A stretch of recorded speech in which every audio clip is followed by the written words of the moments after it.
So I believed him, and that's my child. She said, here's $100. We shook hands. She said, just get an estimate, and I will take care of the damages. It was very, very expensive, so being that it was a little scratch, I didn't think that it would be that much. You can't just buff that out or whatever. It has to be done. The whole door has to be done. We do live in the same neighborhood. I don't want any problems. I want our kids to still be able to play together if need be. Unfortunately, that happened. I love the kids around here. I play with all of them, talk to all of them, so it's no problem, you know. I just wanted my car fixed. Just an accident. Keep an eye on your kids.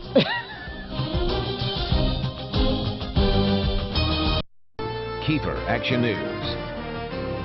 Well, good evening, everyone, and thank you for joining us. Keeper is continuing to count the bills in the months since Antonio Zambrano Montes was shot by police. Yeah, the largest demonstration following his death was on the first weekend after the shooting, and now we've learned that protecting public safety ran into 6 figures. Austin Stanley has tonight's big story.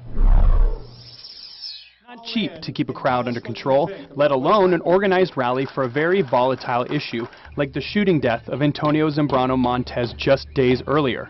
The bill, $135,236. Pasco isn't expected to get the bills for the other towns, but would be expected to help if asked on a reciprocal nature. While Pasco won't foot the entire $135,000, the demonstrators cost the city tens of thousands. We had 30 personnel, 30 officers assigned to that detail, and about another dozen support staff. Staff that accounted for over half of Pasco's police force. The Valentine's Day event began peacefully, but the overtime hours started racking up when the demonstrations lasted longer than expected.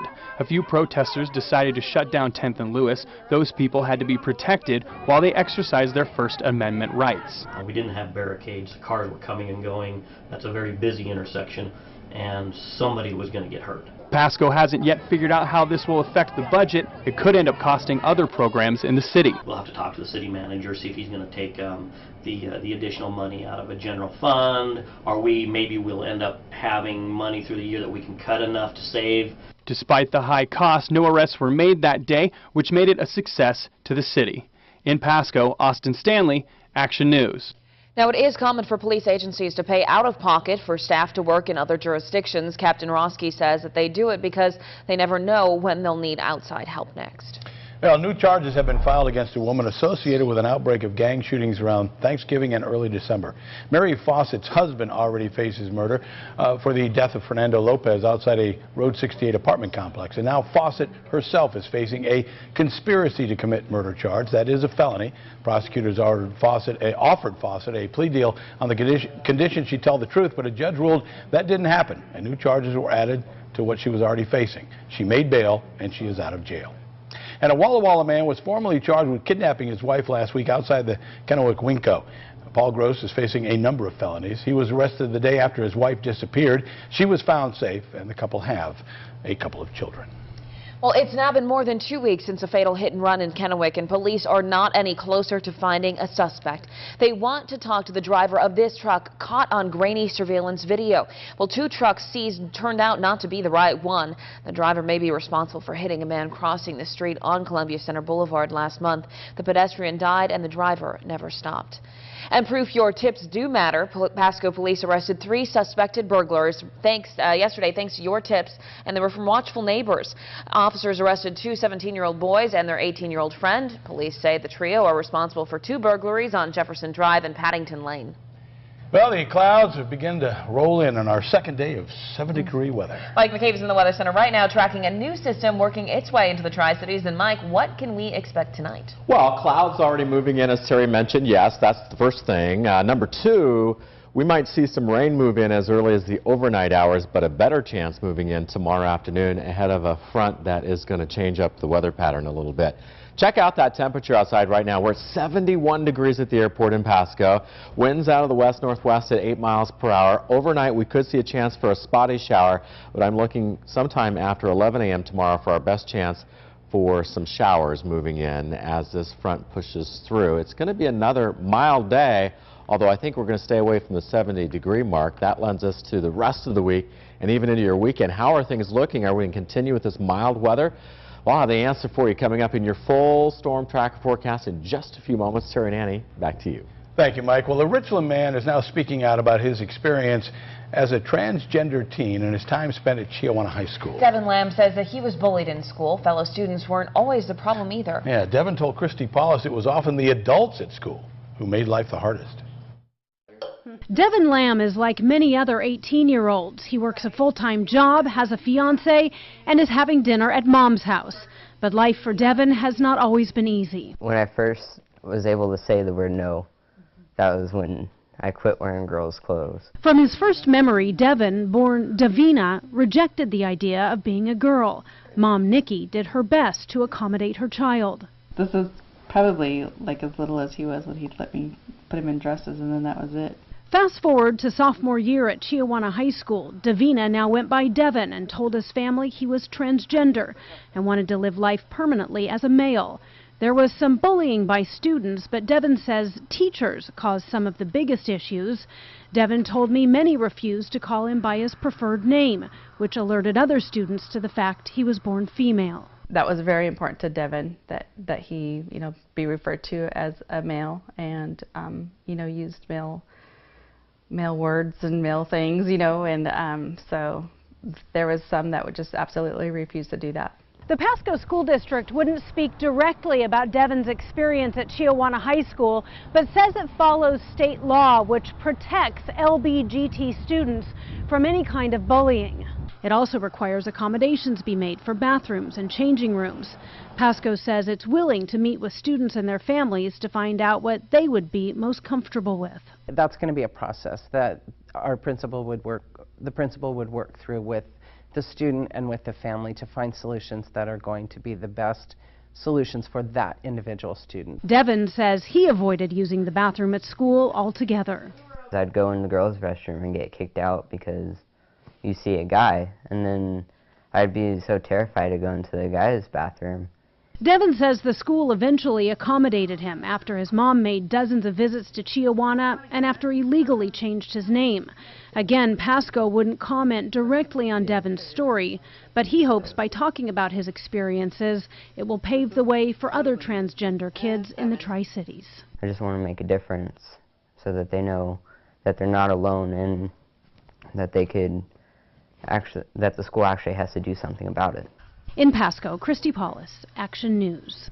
Now, we contacted the Kennewick and Richland school districts as well. Kennewick says it has provided private gender-neutral bathrooms and changing areas for PE to transgender students. Richland says it is prepared to make the same accommodations.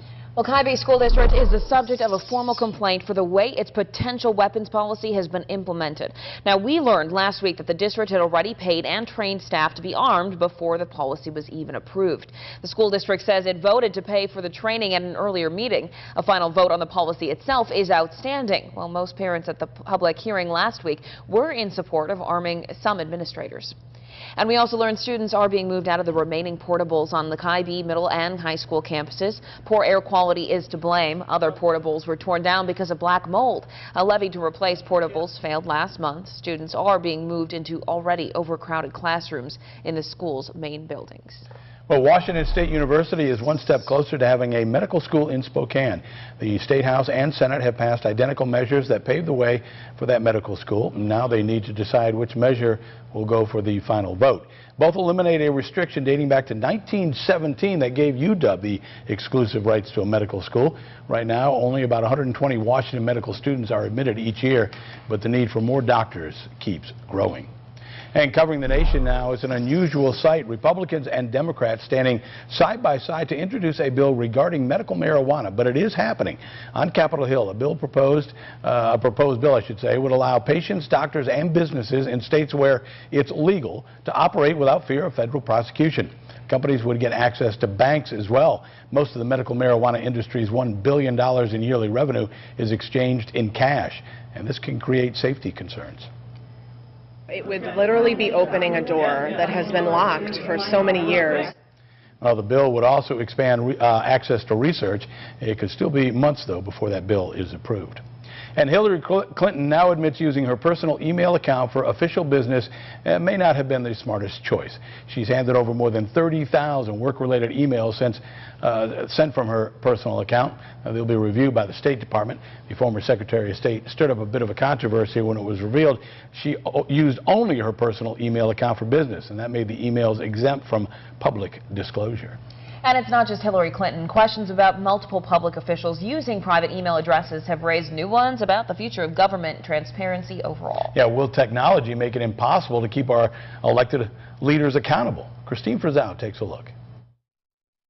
Frankly, everything I say is classified because they go out and quote the president, and that becomes part of the record. It wasn't exactly transparency by choice, but the now famous Nixon tapes preserved the former president's words permanently in our history. After Watergate, new transparency laws passed, including the most recent version of the Presidential and Federal Records Act, which now makes email a public record. While this went into effect after Secretary of State Hillary Clinton left office, Lee White, with the National Coalition for History, hopes it will prevent future email gates from taking place. If you use a private system, you either have to CC the government system, or if you create a record on a private email account, you have 20 days to transmit it to your agency. But as laws change, so too does technology. And many top officials are already believed to be using other methods of communication. Text messages, on the other hand, are far easier to disappear permanently. And there's also Snapchat. Its selling point is, now you see it, now you don't. Technology consultant Derek Khanna says that's just the beginning. There are similar technologies that can be used for both lawyers and politicians that allow them to send messages to one another that are instantaneous but then self-destruct. As far as laws to protect transparency, Lee White is optimistic the new Federal Records Act will do. I really think that tightening the rules is going to make it harder for people to circumvent them. But Khanna says technology will likely stay one step ahead, and that may ironically prompt some lawmakers to go back to basics. The old rule of thumb was if you wanted to say something to somebody and you wanted no trail of it, then you take a walk. With most paper trails now stored digitally, the modern day challenge will be making sure history is written with all of the facts, not just some of them. Well, one interesting thing to note about the new presidential and federal records law is that it pertains to the president, his cabinet, and other federal employees. Members of Congress are exempt. Well, 2 Richland schools are headed to the state championship of the Knowledge Bowl. The competition begins with 60 multiple-choice questions on the team can work together on. The next round is a Jeopardy-style competition with buzzers. Hanford High is the defending 3A state champion. Richland won the 4A regional title, and when the two went head-to-head this year, Richland bested Hanford each time. Last year, Hanford kind of whipped us. So that's some really smart kids, and this year there's still really smart kids, but we're all seniors, and we did this before last year, so we're all returning, hopefully carry it on to state. Yeah, both teams will travel to Arlington this Saturday for that state championship. Such a great way